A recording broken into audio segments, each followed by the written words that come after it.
One day, my husband disappeared without a trace. It was only several days later that I found out he had run off with my sister. 12 years have passed since then. After a long silence, my husband contacted me with an audacious demand. I'm coming home with my new wife. You are in the way. Leave my parents' house. Apparently, he doesn't want to see me, who is still living with his parents. 12 years after eloping, the dust settled. He probably plans to bring my sister home as his new wife. But they don't know. They don't know how much the feelings of the entire family, including mine, have changed in these 12 years. My name is Sophia. I'm 27 years old. I majored in design in college, and after graduation, I joined a web production company. While leading an ordinary working life, I met my husband, John, when I was 25. He worked in sales at the company, and due to the nature of his job, he was very friendly. Attracted by his approachable demeanor, we dated for a year and got married the following year. Upon registering our marriage, we started living with his parents, and I quit the web production company to work as a freelance designer. I chose to work from home, supporting my husband's life while doing house chores. At first, there were hardly any jobs and the income was unstable. However, lately I have been receiving projects from various places and earning a sufficient income. I work at my own pace and prioritize my family first. In the morning and evening, I eat with my husband and in-laws, and before going to bed, I enjoy some quality time with my husband. I was very satisfied with my current life. However, at some point, my once kind husband began to change little by little. The trigger was 2 months ago when my income surpassed my previous salary. I was so happy to reach my target that I was restless all day. I couldn't wait to tell my husband. I was sure he would be happy too. I rushed to the entrance as soon as my husband came home and told him the good news with a beaming face. John, guess what? My income last month exceeded my old company's salary. Really? That can't be true. Your company paid pretty well, right? Yes, but surprisingly, that was always my goal, and my wish finally came true. Oh, is that so? Is that all? What would you prefer if I said, well, congratulations? My husband was unusually sullen and sarcastic. I couldn't understand why he was so upset, so I asked him directly. Hey John, are you hungry? I thought you'd be happy for me. Huh, why would I be happy? It's not like my salary has increased. Well, that's true, but isn't a wife's joy also a husband's joy? What's that supposed to mean? I'm not one of those cheerful guys. Don't lump me in with them. John. From that day on, his attitude became more and more indifferent. Our everyday conversations diminished, and it was always me who greeted him with good morning and good night. Even though we've only been married for a year, our marriage is far from a happy one. His parents, with whom we live, began to notice our strained relationship, but out of consideration, they said nothing. 2 months later, our relationship remained unchanged. Although we ate our meals at the same time, there was hardly any conversation. He would change the TV channel I was watching without a word and eat the food I bought without asking. If I objected, his response was always amplified, so I maintained my silence. One day, amidst those tense days, my mother-in-law started a conversation with an anxious look on her face as I was cleaning the house. Sophia, are you okay? Huh? What do you mean by okay? Oh, well, when you first got married, you used to go out with my son a lot, but lately there is none of that, right? Not only that, but it seems like there is hardly any conversation either. Well, that's true. It's strange, isn't it? You've only been married for a year. I forced a smile, not wanting to worry my mother-in-law. However, it seems she saw right through me. She looked straight at me with a serious expression. If you don't want to talk about it, I won't force you, but I'm worried about you. Lately, it seems like you're just putting on a brave face. Putting on a brave face. I'm not doing anything like that. Your father-in-law has noticed too. Both of us are worried that you are pushing yourself too hard. Mother-in-law, at the end of the day, I might be the one to blame for upsetting my husband over the issue of income. But on the other hand, I felt a bit lonely that he couldn't rejoice in my success. The fact that my in-laws noticed my struggle and showed concern made me so happy I almost cried. I decided to tell my mother-in-law the whole story. After hearing everything, my mother-in-law rubbed my back and spoke apologetically. I didn't know such a thing happened. I'm sorry. He is not good as a man if he can't honestly celebrate the hard work of someone he loves. It's my fault. I assumed without asking that John would be happy about my success. It's nothing for you to worry about, Sophia. But if we interfere, things might get more complicated. Complicated? I didn't mean to.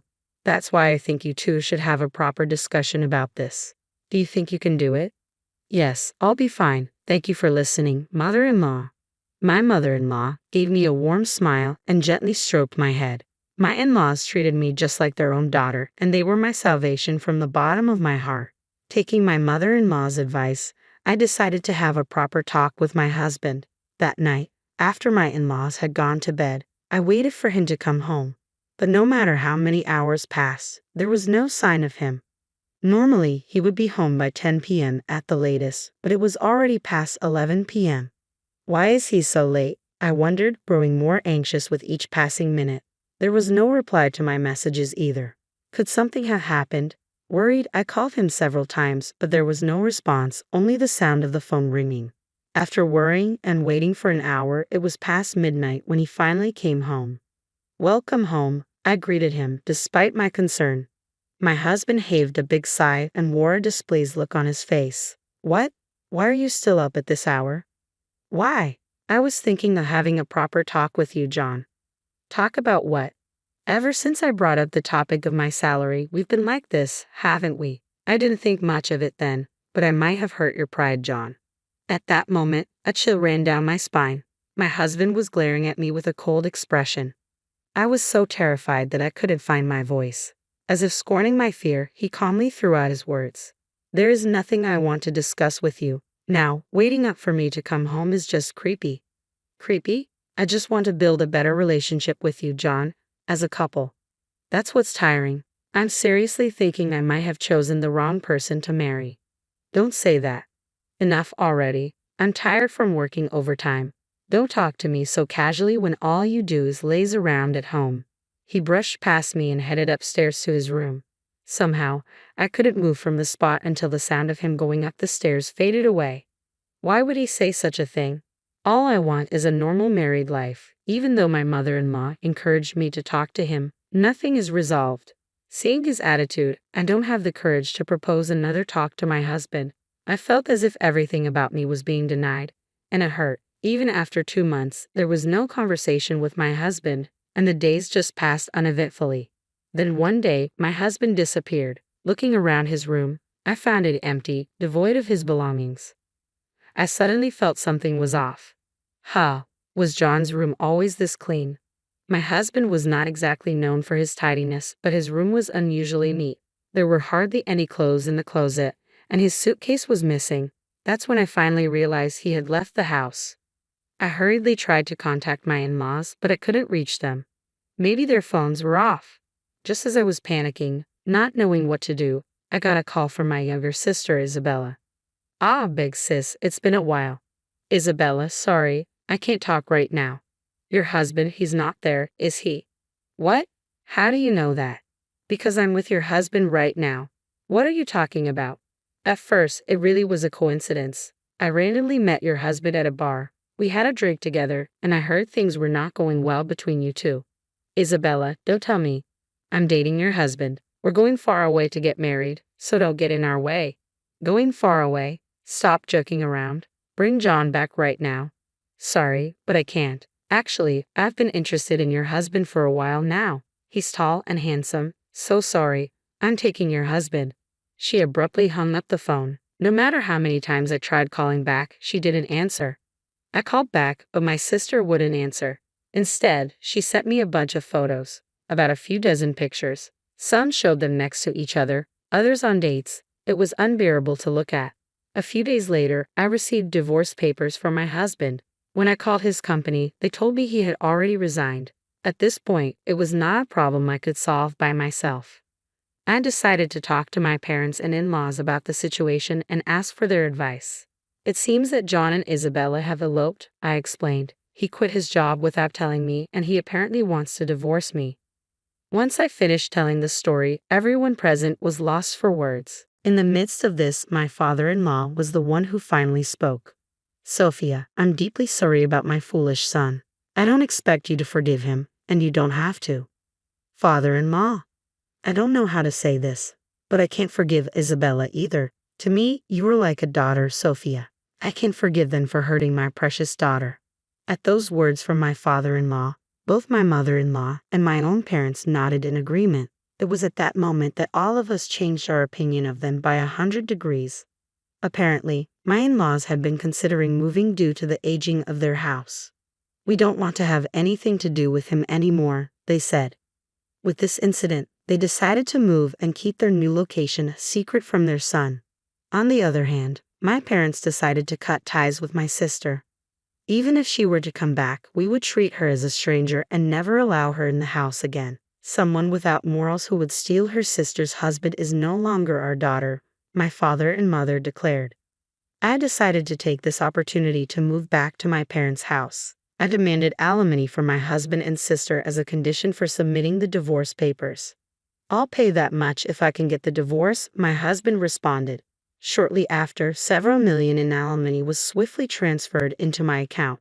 With that exchange, I completely cut ties with my husband and Isabella. It's been 12 years since the divorce, and a lot has happened since then. My in-laws bought an apartment, demolished their house, and sold the land. As a web designer, I've gained significant recognition, and my annual income is now incomparable to what it used to be. Thanks to that, I've been able to go on regular trips with my parents and live a fulfilling life. One day, while I was busy with work, my smartphone rang. Thinking it was a work-related call, I answered without checking the screen, but that one call brought back unpleasant memories. "It's been a while, Sophia. How have you been?" "John, I'm glad you still remember your ex-husband's voice." His tone was as condescending as ever. "What do you want? It's been 12 years since we divorced and now you contact me." He let out an unpleasant chuckle. "Well, you see you're in the way, so could you leave the house within 10 minutes? "Huh? What are you talking about? We're strapped for cash, so we're on our way over there. I'm bringing my wife home, so you need to leave my parents' house." It seems he still assumes that I'm living with his parents. After 12 years, he believes that enough time has passed for him and Isabella to be accepted. In the background, I could hear my sister agreeing with him. "Yeah, get out. These guys really don't know anything. Do they think they will be forgiven just because 12 years have passed? The world is not that forgiving." I took a deep breath, gathering my resolve, and told them, "Feel free to come back. I am no longer at your parents' house." "Really? Did you get kicked out by my dad or something?" John's voice sounded shaky and anxious, as if they had just arrived at where his parents' house used to be. "What the hell is this?" he cried out in anguish. I continued mercilessly. "Right after you two eloped, we decided to cut ties with you. Your parents moved away a long time ago, and my parents disowned the woman with you. In other words, there is no place for you to return to." "That's a joke, right?" "I can't believe it," John protested. "Believe it or not, it's up to you. Neither your parents nor mine consider you family anymore. You're not worth being family with, scamming and trampling over people's feelings." "That's terrible. We're family, aren't we?" "Who trampled over the feelings of that family? Don't ever contact me again. I'm not going to let you interfere in my life anymore." I hung up the phone after finishing my words and blocked their contact. This time, I had finally severed the last ties. Afterward, they couldn't find their in-laws and visited my parents' house while I was out. But my parents had already disowned my sister. To my sobbing sister, they repeatedly asked, "Who are you?" and drove her away from the gate. Then the two of them knelt down in front of the entrance. "Please, Dad, Mom, forgive us. We have nowhere else to go," my sister pleaded. Upon hearing her plea, John also joined in. "I beg you, our family home is gone. We have nowhere to go back to." "You are no longer family or anything else," my father declared firmly. "Get out." Persisting in their plea, they became a nuisance and my father eventually called the police to remove them. Since then, they haven't been seen. Jobless and desperate, they begged their friends for money. However, their reputation had already spread, and no one was willing to help. In any case, survival in their hometown became almost impossible. They had no choice but to struggle from scratch in an unfamiliar land. However, they brought this upon themselves. They sowed the seeds of their own destruction, and I hope they live with regret for the sins they have committed. Neither my parents nor I will ever entertain the thought of seeing them again.